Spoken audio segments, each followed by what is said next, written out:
चाहे आप जितने भी पढ़ीस हो, बहुत ब्रिलियंट हो, बहुत पढ़ाई करी हो आपने, फिर भी एग्जाम डे वाले दिन पूरे के पूरे क्वेश्चन सही कर पाना कॉम्पिटिटिव एग्जाम में बहुत ज्यादा मुश्किल है। ये बोर्ड एग्जाम नहीं कि 100 में 100 उड़ा के आ गए।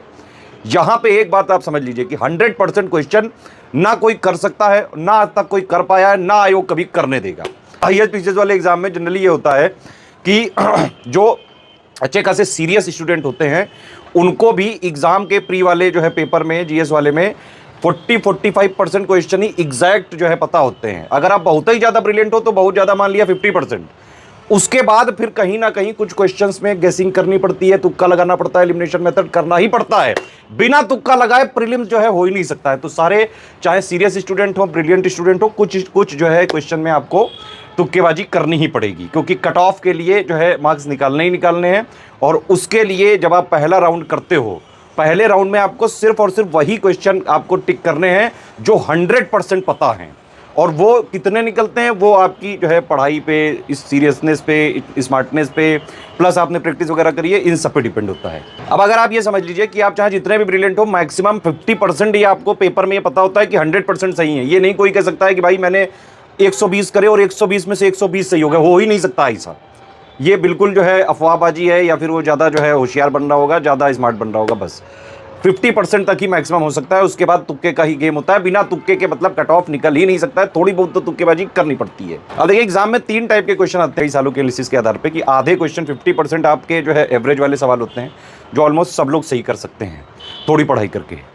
फिर जो है अगले जो है 25-30% क्वेश्चन होते हैं, वो थोड़े से मॉडरेट टू टफ होते हैं, जिनको एक्चुअली थोड़ा स्मार्ट तरीका चाहिए, एलिमिनेशन वगैरह चाहिए, है ना, गेसिंग वगैरह चाहिए सॉल्व करने के लिए। और लास्ट के जो 10-15% सवाल होते हैं, वो जानबूझ के आयोग इसी तरह से बनाता है कि भाई आप चाहे जितने भी ब्रिलियंट हो, चाहे जितना भी आपको अपने ऊपर एटीट्यूड हो, ईगो हो, वो आपके ईगो को और घमंड को तोड़ने के लिए बनाए जाते हैं कि गुरु चाहे जितने भी पढ़ीस हो ये नहीं करने देंगे।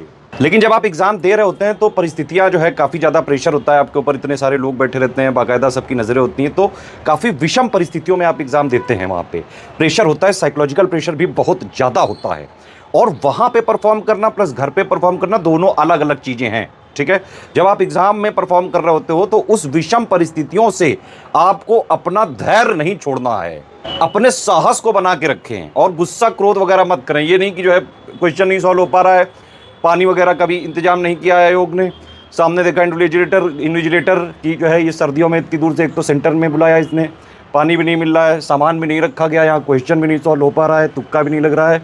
इसी बीच में आप कुछ क्रोधित होकर किसी को वहाँ पे कुछ भी आपने ऐसी चीज़ें कर दी, जो है कुछ बोल दिया, कूट दिया, कुछ भी कर दिया, भाई सीधे सीधे जो है आप नॉट फिट फॉर जो है टेक्निकल एजुकेशन, या not fit for any exam अगर कहीं इन्विजिलेटर ने लिख दिया हो। या फिर जो है इस समय उत्तर प्रदेश की सरकार, आप जानते हैं पुलिस बहुत दुरुस्त है, किसी भी तरह से कोई भी जरा सी भी अफवाहबाजी मत करें। पेपर लीक वगैरह का कानून पास हो चुका है, जरा सी भी कोई चीज़ करनी ही नहीं है। चुपचाप एग्जाम देने जाओ बिना लिबिर लिबिर किए, जितना आता है अटेम्प्ट करो, थोड़ा बहुत तुक्केबाजी करो, एलिमिनेशन करो, स्मार्ट गेसिंग करो और एग्जाम दे के वापस आ जाओ। एक और बहुत प्रचलित ये जो है लोग कहते हैं कि भाई सी ऑप्शन को लगाना चाहिए अगर कुछ ना है तो। मैं आपको बिल्कुल रियली बताऊं, मैंने अभी यूपी पीएससी 2018 से लेके 2023 तक का सारी की के जो है ऑप्शन बाकायदा मैंने चेक किए कि भाई क्या सी वाले का परसेंटेज ज़्यादा, ऐसा कुछ नहीं है। वो जो है सी वाले का परसेंटेज किसी में 20% है, किसी में 27% है, 26% है, 24% है, इसी तरह से है। तो कोई ऐसा फिक्स पैटर्न नहीं है।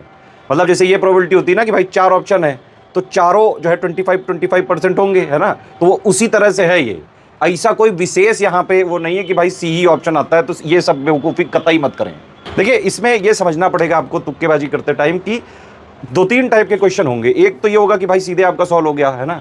एक वो होगा कि जिसके चारों में से कुछ भी नहीं पता है, आपको रत्ती भर भी पता नहीं है ना, जीवन में पहली बार ही उस क्वेश्चन के शब्दों को या फिर कोई टेक्निकल टर्म देख रहे हैं, कि पहली बार ही जो है पेपर ही देख रहे हो, ऐसे क्वेश्चनों को कतई ना छुएं। ये वाले क्वेश्चन 150 में से करीबन मेरे हिसाब से 10-12% हो सकते हैं। तो ऐसे क्वेश्चनों में तो तुक्केबाजी करनी नहीं, मतलब 100% पेपर नहीं सॉल्व करके आना है भाई। थोड़ा सा ऐसा बिना रिस्क लो कि नहीं सर आपने बोला नो रिस्क नो गेन, 150 में 150 मार के आऊंगा मैं, ऐसा नहीं करना है भाई। दिमाग खुला रखना है, वैज्ञानिक तरीके से करनी है चीजें। अब 2 टाइप के और बचे कि भाई एक तो ये होगा कि आपने 2 ऑप्शन किसी तरह एलिमिनेट कर लिए, उसमें 2 में से एक कोई बस फंसा हुआ है, और एक वो होगा कि आपने एक ही ऑप्शन एलिमिनेट कर पाया, 3 में से फंसा हुआ है। मेरे हिसाब से इन दोनों टाइप के केसेस में आपको जो है स्मार्ट गेसिंग, एलिमिनेशन मेथड और अपने कॉमन सेंस का यूज करके जरूर अटेम्प्ट करके आना चाहिए वहां पे। ये रिकमेंडेड है, क्योंकि कट ऑफ तो आपको निकालना ही है किसी भी हालत में। बिल्कुल सेफ साइड खेलोगे तो फिर तो कतई नहीं होना है।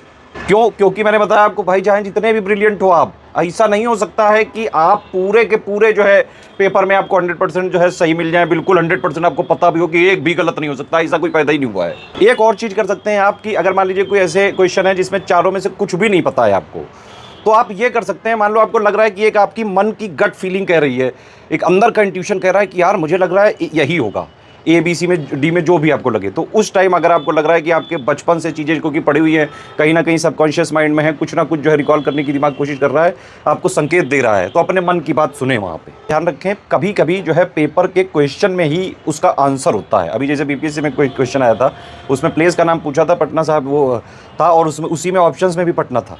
तो इस तरह के भी क्वेश्चन आते हैं, ध्यान रखना। ध्यान से दिमाग खोल के अगर आप जो है सारा पेपर सॉल्व करोगे, तभी मैं कह रहा हूँ नींद लेके जाओ, फ्रेश माइंड से देना पेपर, और एग्जाम के जस्ट पहले मत कुछ पढ़ना, अपने माइंड को फ्रेश रखो, ताकि आप जो है स्मार्ट गेसिंग, एलिमिनेशन है ना, और presence of mind, common sense, इन सबका यूज भी कर सको। कभी क्वेश्चन से आंसर ना निकले तो आंसर से देखो कि भाई क्या क्या चीज़ें हो सकती हैं, रिवर्स इंजीनियरिंग करने की कोशिश करो, कुछ ना कुछ तिकड़म लगाना जरूर। और जो है पेपर को पहले राउंड में ये जरूर करना कि सिर्फ वही क्वेश्चन आप अटेम्प्ट करें। अगर कोई में जरा सा भी कंफ्यूजन हो रहा है कोई, तो कि हाँ बाद में करेंगे, बाद में करेंगे, बाद में करेंगे, जो 100% पता हो वही करना, तभी साइकोलॉजिकली आप प्रेशर जो है पेपर पे बना पाएंगे और उस पर उछल के कूदोगे। बाकी जिन लोगों ने पढ़ाई करी है, प्रैक्टिस करी है, रिवीजन करा है लगातार, उन लोग की उतनी देखिए प्रैक्टिस वगैरह से ये सब चीज़ें आप सीख जाते हैं कि स्मार्ट गेसिंग कैसे करें, एलिमिनेशन कैसे करें, और किसी क्वेश्चन को स्मार्टली कैसे हैंडल करें। एक चीज़ और है, जो लोगों ने अभी तक कुछ भी नहीं पढ़ा है और एग्जाम देने वो लोग जाएंगे, वो भी अपने आप को माने कि भाई मैं प्री फोर्थ डालूंगा। क्यों? क्योंकि भाई जब पढ़ाई नहीं तो कोई कंफ्यूजन ही नहीं है, जब कोई कंफ्यूजन ही नहीं है तो फिर एग्जाम दे के फोर्थ डालो जाके, और क्या। थोड़ा बहुत हो सके तो जितना जो है प्रेजेंस ऑफ माइंड, जितना कॉमन सेंस हो उतना यूज़ करें। पढ़ने पर ही तो कंफ्यूजन होते हैं सबसे ज़्यादा।